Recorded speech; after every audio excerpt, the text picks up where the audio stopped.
자, 이제 페이지 201페이지입니다. 기타 화재 예방 정책이라고 되어 있죠.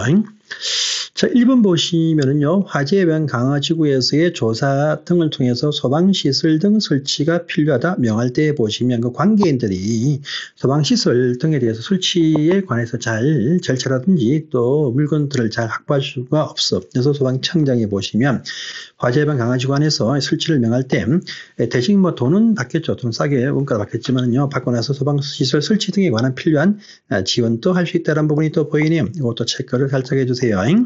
그 다음에 또 2번 보시면 시도지사도 보시면 자, 잘 보시면 이 설치에 관한 지원이죠.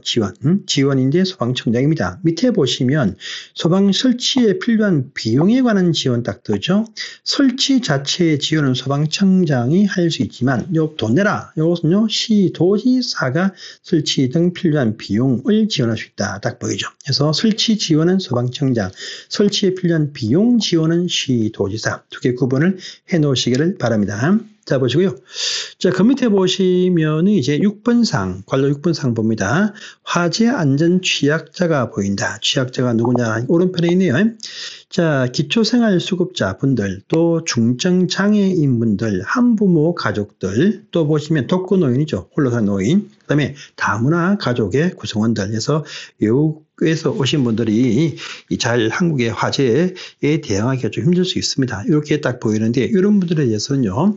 소방관서장들, 청본서는 다 이런 분들을 위해서 소방용품의 무상 제공이죠. 무상 제공이나 소방시설 등 개선에 필요한 각종 어떤 지원을 할 수 있다 해서 그 지원 내용이 밑에 보시면 남아 있습니다. 소방시설 등 설치 개선, 소방시설 등의 안전점검, 소방용품의 제공, 그 다음에 각종 전기, 가스 등에 대한 시설 점검 등을 해줄 수 있어야 좋은 사회가 되겠죠. 그래서 이렇게 보시고 또 넘어가십니다. 다음 페이지.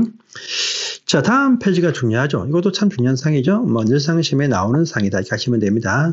소방 대상물의 소방 안전 관리라는 부분이 중요하죠. 그래서 특정 소방 대상물이 뭡니까? 소방 시설을 갖추고 있는 소방 대상물인데 에 대한 소방 안전 관리가 뜨네요. 이 말은요, 이 소방 시설을 갖추고 있으면 그것을 작동할 수 있는 소방 시설, 소방에 대해서 안전 관리자, 소방 안전 관리자가 배치되어서 그 해당 건물이나 그 지역을 관리해야 되는 그 대상물이다. 바로 그 말입니다. 그래서 소방 안전 관리자 선임 대상이다. 이것이 소방 안전관리 대상물에서 밑에 보시면 나왔습니다. 자, 관계인들은요, 여기 해당되어지면 소방안전관리자를 또 선임을 하게 되어 있다랍니다. 소방안전관리 그 대상물은요, 크게 보시면 특급과 1급과 2급과 3급으로 구분하고요. 소방안전관리자도 보시면 특급, 1급, 2급, 3급자들이 각기 여기에 맞게끔 관리를 해야 된다고 합니다. 이 대상물 참 중요하다고 합니다. 자, 특급은 무엇이냐? 아파트와 기타 건물이 있습니다. 요거 딱 볼 때 저희가 앞전 시간에 바로 성능 위주 설계 대상이다. 특급이 다 포함된다고 했습니다. 다 포함되네요. 아파트인데 50층 이상이거나 200m 이상일 때 지하층은 제외한다. 기타 건물 보시면 30층 이상이거나 120m 이상일 때인데 지하층은 포함한다 보이죠? 아파트는 지하층 제외인데 기타 건물은 지하층 포함됩니다. 그러면서 이번 상이 또 중요하다 했었죠. 여기 일단 층수는 여기에 안 걸려도 높이도 안 걸려도 연면적이 10만 이상인 특정 소방일 때 다 1급, 특급 기타 건축물에 포함됩니다. 그런데 우리가 특급에는 포함이 되어도 저기 성능 위주 설계 대상은 면적은 20만이라고 했죠. 그런 차이점이 있으니까 비교해서 보시고요. 자, 1급에 보시면 아파트입니다. 30층 이상, 또 120m 이상, 물론 지하층은 제외합니다. 기타 건물 1급에 보시면요, 연면적 15,000 이상이고 10만 미만입니다. 1급에 포함이 되어지고 층수는 11층 이상이고 3층 미만이면 1급에 포함이 되어집니다. 불 잘 타는 가연성 가스가 1,000톤 이상이 저장 취급되어지면 여기 포함이 되어진다 등도 있습니다. 자, 그런데 또 이것 보시면 아파트 중에서 우리가 업무관리 대상 공동주택 이때 다 포함돼요. 특급과 1급이 아닌데 업무관리다. 300세 이상, 150 이상 뭐 있죠. 이것들이면 다 2급에 포함이 되어집니다. 자, 또 기타 건물의 2급에 보시면 뭐 2번 보시면 가스가 100톤 이상 1,000톤 미만, 1,000톤 이상은 1급이니까 또 지하구도 있죠. 지하구들, 각종 어떤 전력 케이블선, 또 공동구 등이 다 포함이 되어지고 4번상 중요합니다. 국보나 보물로 지정이 되어진 목적 건축물이죠. 각종 어떤 국보, 또 보물 등이 여기 포함되겠죠. 그래서 국보 1호가 바로 남대문, 국보 보물 1호가 동대문이죠. 이것들이 여기 포함이 되어진다. 저번에 남대문 불 방화 사건 때문에 추가되었다. 이렇게 하시면 되겠습니다. 상급은 통과하시고요. 그럼 여기에 걸맞게 소방안전관리자 선임하는데 소방안전관리자도 보시면 특급, 1급, 이건 상급이 있습니다. 참 많이 있는데 소방 공무원 경력자분들은요 따로 시험 치지 않아도 바로 요 급수가 주어진다 해서 20년 특급, 7년 1급, 3년 2급, 1년 상급에서 이렇게 주어집니다. 이것도 보시기 바랍니다. 자, 또 소방안전관리자 말고 소방안전관리 보조자를 추가로 선임해야 되는 또 대상이 많이 있지만 당연 볼 필요 없이 아파트하고 이제 면적 기준에서 15,000 이상일 때, 이럴 때 아파트가 300세대 이상이거나 또 연면적이 15,000 이상인 바로 우리 특정 소방 대상물이면 소방안전관리자를 또 추가로 선임하는데 아파트 같은 경우는 300세대 초과되는 300세대마다 추가 명시 필요하다라고 되어 있고요.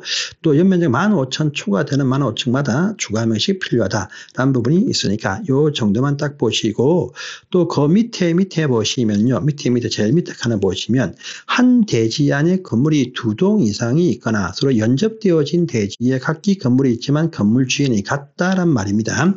이럴 때는 말입니다. 이 관리 권한 관계가 동일하다. 그 주인이 같거나 그 한 회사가 같이 관리한다라고 하는 이 말이겠죠. 그러면 하나의 특정 소방으로 보는데 당연히 등급이 높은 한계로 보겠다 해서 이쪽이 만약에 1급이고 이쪽이 2급이다. 그러면 다 합쳐서 몽땅거리 1급이다. 이렇게 본다는 것이죠. 이렇게 해서 이것도 보시기 바랍니다. 그러면서 이제 요 다음 페이지에 또 법이 또 바뀌었습니다. 그래서 특정 소방안전관리자 대상이 되는 소방안전관리 대상물의 관계인들은요, 소방안전관리자를 선임을 딱 해야 됩니다. 선임해야 돼요. 자, 선임을 딱 해야 되는데, 이 선임은요, 이제 해당 그 소방안전관리 대상물이 사용 승인 등을 받으면 30일 안에 선임한다. 이것이 작년까지는 3개월 안에 선임해서 바뀌었습니다. 지금 30일 안에 선임한다. 이렇게 바뀌었습니다. 또 선임을 했으면 선임 한 날부터 3개월 안에 각종 안전관리 교육을 받게 하라라고 하는 부분도 있습니다. 또 3번 보시면요. 따로 안전관리자 선임하지 않고 소방관리 업무를 대행하는 관리업자이죠. 누굽니까? 소방시설관리업자입니다. 이 소방시설관리업자를 또 관리업자를 감독할 수 있는 사람을 이제 관리자 선임하실 때 말은요. 우리 지금 요 옆에도 있던데 옆방에도 있습니다. 소방 그 업체들 많이 있어요. 다 소방시설관리업체인데 거기 보시면 직원들이 참 많거든요. 그 직원들을 감독할 수 있는 즉 그 해당 회사 본부장이나 무슨 사장이 바로 소방안전관리자가 된다는 의미가 포함이 되어 있습니다. 자, 또 선임하면요, 요 14일 안에 선임 신고를 또 해야 되고 해임을 시키면요, 해임되어진 자뿐 아니고 이제 해당 관계인이 그 사실을 알려서 해임 사실을 확인을 받는다라는 부분이 있습니다. 그래서 선임은 14일 안에 선임 신고를 하더라 이렇게 부분 딱 보시고요. 그 다음에 이제 보시고요. 그 다음에 그 밑에 상당 볼 것이 없으니까 다음 페이지 넘어갑니다. 다음 페이지 또 별표 사항들이 두 가지가 등장을 하고 있습니다. 5번 사항 중요한 사항이죠. 건설 현장 소방 안전 관리라고 합니다. 자, 우리가 앞전법에 보시면 소방시설법 보시면 1단의 규모가 되어지면 임시 소방시설을 화재 위험 작업할 때 설치한다고 했습니다. 임시 소방시설을. 자, 또 근데 아주 큰 규모의 대규모 건축물 지을 때는요.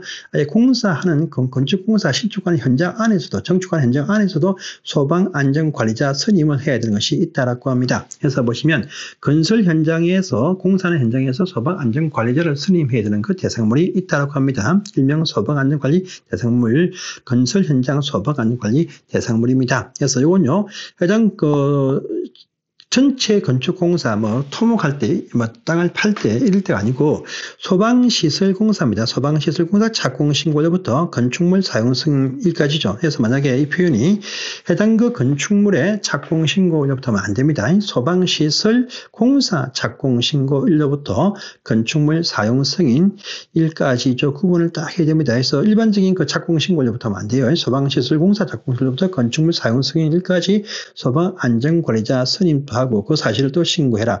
그런 부분이 있습니다. 대상 건물, 이게 중요하겠죠. 그래서 일단은 건물 용도를 불문하고 연면적 합계가 15,000 이상 되는 모든 건물 공사할 때에 보시면은요, 이 소방안전관리자 현장에 선임해야 됩니다. 자, 그런데 밑에 보시면 또 5,000제곱미터 이상이 되면서 지하청 청수가 2개청 이상 땅속으로 파거나 지상청이 11청 이상이거나 들은요, 5,000 이상 되면서 청수는 좀 낮아도 냉동창고, 냉장창고, 냉장창고죠. 그냥 일반적인 창고 아닙니다. 이것들이 5,000 이상이면 전부 다 소방시설공사 착공신고일로부터 건축물 사용 승인일까지 소방안전관리자를 선임을 해야 된다라는 부분이 있으니까 이것도 체크해 주세요. 자, 또 관로 6번 가시면 관리 권한이 구분이 되어진 특정 소방에서의 소방관리. 이 말은요, 어떤 건물들이 있는데 이 건물 딱 보니까 밑에는 상가야, 상가. 상가는요, 관리위원회, 상가 번영회가 있습니다. 위에는 딱 보니까 아파트라, 아파트. 아파트는 누굽니까? 입주자 대표회가 있어요. 입주자 대표회가 관리할 것이고, 관리를 결정할 것이고, 관리인을 임명하고 있다 하죠. 근데 상가 같은 경우는요, 관리인이, 상가 같은 번영회, 관리위원회, 번영회에서 이제 각종 어떤 관리 책임을 지고 각종 어떤 감독을 합니다. 해요. 그러면요. 근데 이 경우에 보시면 소방만치는 이쪽과 이쪽에 소방관리자를 따로 둬야 돼. 이쪽은 이쪽대로 A라는 사람을 소방안전관리자 두고요. 상가는 상가대로 B라는 사람을 소방안전관리자를 두게 돼 있다. 이것이 기본적인 원칙입니다. 분리해서 권한별로 각기 별도로 선임하라. 이것이 기본적인 원칙입니다. 이 대상이 되는 것이 모든 건물이 아니고 일정 규모가 될 때 그럽니다. 그래서 보시면 지하층은 제외하고 지상층 청수가 11층 이상이거나 또는 3만 이상 되는 복합 건축물 한 가지 종류 말고 그 안에 보시면 각종 어떤 업무, 각종 어떤 판매, 주택이 복합으로 되어진 건물인데 11층 이상 또는 3만 이상 지하층 빼고 또 지하가들이 다 몽땅 여기 포함이 되어지고 판매 중에서 도소매 시장과 전통시장이 여기에 포함이 되어진다라고 합니다. 그래서 각기 분리해서 별도로 소방을 둔다는 것이 원칙인데 자, 2번 보시면요. 근데 이 경우에 보시면 요 둘 중에 한 명이 되던 따로 외부인을 3주를 채용하든 간에 보시면 합의를 통해서 총괄 소방안전관리자를 이 중에서 뽑거나 별도로 선임을 하게 되어 있다. 그래서 분리해서 각기 소방안전관리자 있지만 총괄 소방안전관리자를 그 중에서 한 명을 지명하거나 또는요 별도로 채용해서 해서 해야 된다라고 하는 부분도 보십시오.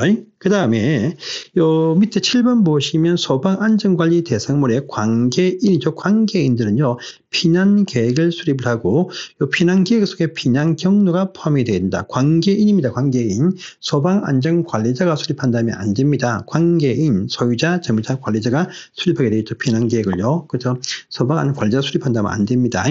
하면서 이 피난 유도 정보를 이제 계속 근무자 등한테 정기적 제공해야 된다. 큰 문제 없이 이렇게 또 보시면 되겠습니다. 자, 이제 마지막 페이지가 나왔습니다. 마지막 페이지. 소방안전관리 대상물 근무자 및 거주자 등의 소방훈련이라는 부분이 딱 뜨네요. 자, 요 표현 딱 되면요. 요 부분에 대해서는요, 소방안전관리 대상물의 관계인들은 그 근무자들, 거주자들한테 소방훈련과 피난훈련을 항상 실시를 하게 돼 있다. 해야 되겠죠. 이때 보시면 잘 훈련이 돼가지고 실제 인공모, 이 소생술도 배우고 이렇게 해서 이제 위기 시에 잘 대응할 수 있습니다. 이것만 보시고요. 2번 사항 중요하죠. 이런 소방훈련과 교육은 연 1회 이상 실시하고 그 실시 결과를 실시한 날부터 2년간 보관한다. 문장을 꼭 봐주세요. 자, 그 다음에 3번 보시면요. 특급과 1급일 때는요. 이런 소방훈련 교육을 실시했으면 30일 안에 소방본부나서한테 교육 결과 등을 제출하라. 라는 부분이 있습니다. 자, 보시고요. 또 4번 보시면 소방본부나 소방서에서는요. 불특정 다수인이 이용하는 대통령령으로 정하는 특정 소방 대상물이 무엇이냐. 의료시설, 교육연구시설, 노유자시설 등일 때는요. 불시에 근무자한테 훈련과 교육을 실시를 할 수 있다. 그래서 응급 대비 등에 관한 교육도 항상 실시를 합니다. 그래서 보시고요. 그 다음에 이제 9번 사항 보시면 아까 제가 틈틈이 특별관리 시설물이 있다고 했습니다. 그래서 소방안전관리 특별관리, 소방안전 특별관리 시설물에서 오른편에 보시면 나와 있죠. 엄청나게 화재가 클 것으로 예상되는 그런 거대한 어떤 그런 건물들인데 공항, 철도 등이 다 포함되겠죠. 그런데 땅을 다 풀려 없이 8번에 초고층 고층 건축물에 이게 포함됩니다. 근데 살짝 고층을 집어넣을 수 있어요. 고층 아닙니다. 초고층만 여기 포함이 되어지고 또 9번 보시면 자, 영화 상영관 관수가 역관 10관 이상이면 성령 위주 설계한 데 있습니다. 그런데 영화 상영관이 10관이 아니고 1,000명 이상 수용할 때 그렇다라는 부분 아까 비교하고 제가 앞전법에서 본 적이 있습니다. 그러면서 나머지는 볼 것이 사실 없다. 이 두 가지를 체크해 주시고 굳이 보신다면 전통시장 같은 경우에 점포수가 500개 이상 엄청나게 크겠죠. 이런 게 있을까 모르겠습니다. 동대문 시장이나 남대문 시장 가면 있겠죠. 그 다음에 뭐 10만 제곱미터 이상, 3만 평 이상 되는 물류창고들도 이게 포함이 되어진다. 그래서 물류창고 불 많이 납니다. 그래서 다 조심하자라는 의미가 포함이 되었죠. 그래서 이러한 대상일 때 보시면 소방안전 특별 관리를 하더라. 그래서 소방청장이 직접 하게 되어 있고요. 자, 그 다음에 제일 밑에 보시면 이 위 같은 소방시설 특별관리시설물일 때 안에서 소방안전, 화재 예방 안전 진단 실시한다고 거의 목차할 때 본 적이 있습니다. 이렇게만 딱 체크하시고 넘어가시면 될 것 같습니다. 자, 여기까지가 이제 우리가 핵심 집중 정리에 필요한 모든 내용을 다 보셨습니다. 요 사이에 법이 바뀐 사항이 몇 번 있거든요. 그 사항들은요, 제가, 여러분들 1차 시험 끝나는 시점에 6월 중순경에 보시면 요 개정사항에 대해서, 페이지를 기재해서 아주 이쁘게 그 부분들 페이지라든지 한 테마 통째로 해서 이쁘게 제가 개정사항 올려놓을 테니까 그렇게 해서 같이 추가로 해서 보시고 또 그때쯤 되면 제가 6월 말쯤 되면요 개정방면 특강에서 아마 수업을 쭉 같이 하게 될 겁니다. 그래서 문제풀이가 이제 곧 이어지는데 문제풀이 하는 중간이라도 할지라도 6월 중순경에 그 내용이 다 공개되게 다 준비할 테니까 아무런 염려하지 마시고요. 그리고 9월 달쯤에 시험 치기 직전에 그 사이에 또 바뀐 사항이 있다. 그러면 또 다시 정리해서 한 두 번 정도 개정방면 강의하겠습니다.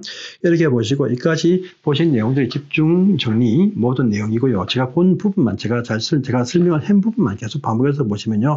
80점 이상은 충분히 끄떡끄떡하게 낼 수가 있습니다. 보시고 이러한 부분 가지고 이제 다음 시간부터 문제풀이를 하는데 문제풀이는 말입니다. 그 문제풀이 했을 책 중에서 상권에 있는 저희들 예상 문제만 할 것이고 또 우리가 집중력에서 나갈 때 기출 문제 있죠. 기출 문제 중에서는 전체가 아니고 중요한 부분 테마를 발췌해서 이렇게 해서 다음 시간부터는 이제 문제풀이 강의로 접어든다. 이렇게 아시면 되겠습니다. 감사합니다.